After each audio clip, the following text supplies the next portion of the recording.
The Last Olympian by Riordan. Percy Jackson and the Olympians. Book 5. Chapter 1.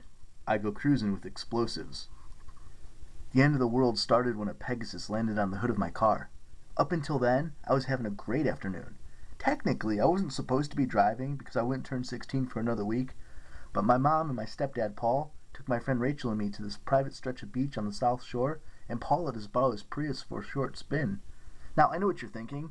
Wow, this was really irresponsible of him, blah, blah, blah.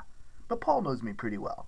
He's seen me slice up demons and leap out of exploding school buildings, so he probably figured taking a car a few hundred yards wasn't exactly the most dangerous thing that I'd done. Anyway, Rachel and I were driving along. It was a hot August day. Rachel's red hair was pulled back in a ponytail, and she wore a white blouse over her swimsuit. I'd never seen her in anything but ratty t-shirts and pant-splatter jeans before, and she looked like a million golden drachmas. "Oh, pull up right there," she told me.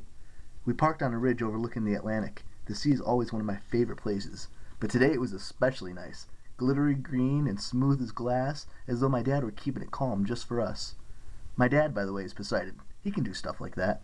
"So," Rachel smiled at me, "about the invitation?" "Oh, right." I tried to sound excited. I mean, she'd asked me to her family's vacation house on St. Thomas for 3 days. I didn't get offers like that very often.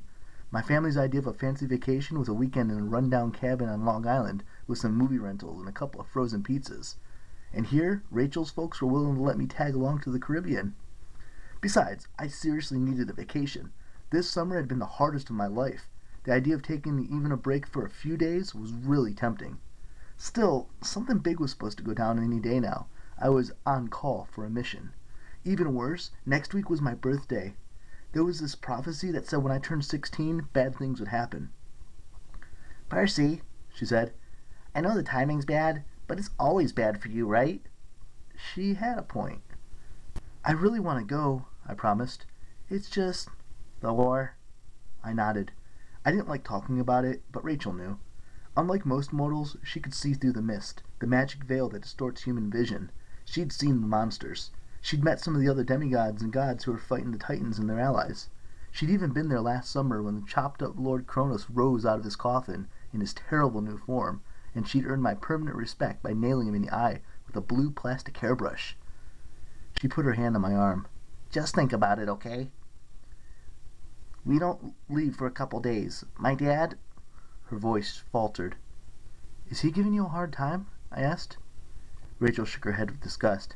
"He's trying to be nice to me, which is almost worse. He wants me to go to Clarion Ladies Academy in the fall." "The school that your mom went to?"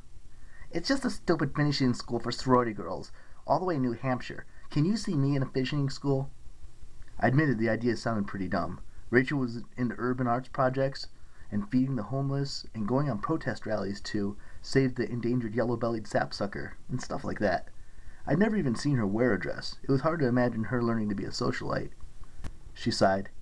"He thinks if he does a bunch of nice stuff for me, I'll feel guilty and give in." "Which is why he agreed to let me come with you guys on vacation?" "Yes, but, Percy, you'd be doing me a huge favor. It would be so much better if you were there. Besides, there's something I want to talk—" She stopped abruptly. "Something you wanted to talk about?" I asked. "You mean so serious we'd have to go to St. Thomas to talk about it?" She pursed her lips. "Look, just forget it now. Let's pretend we're a couple of normal people out for a drive and we're watching the ocean, and it's so nice to be together." I could tell something was bothering her, but she put on a brave smile.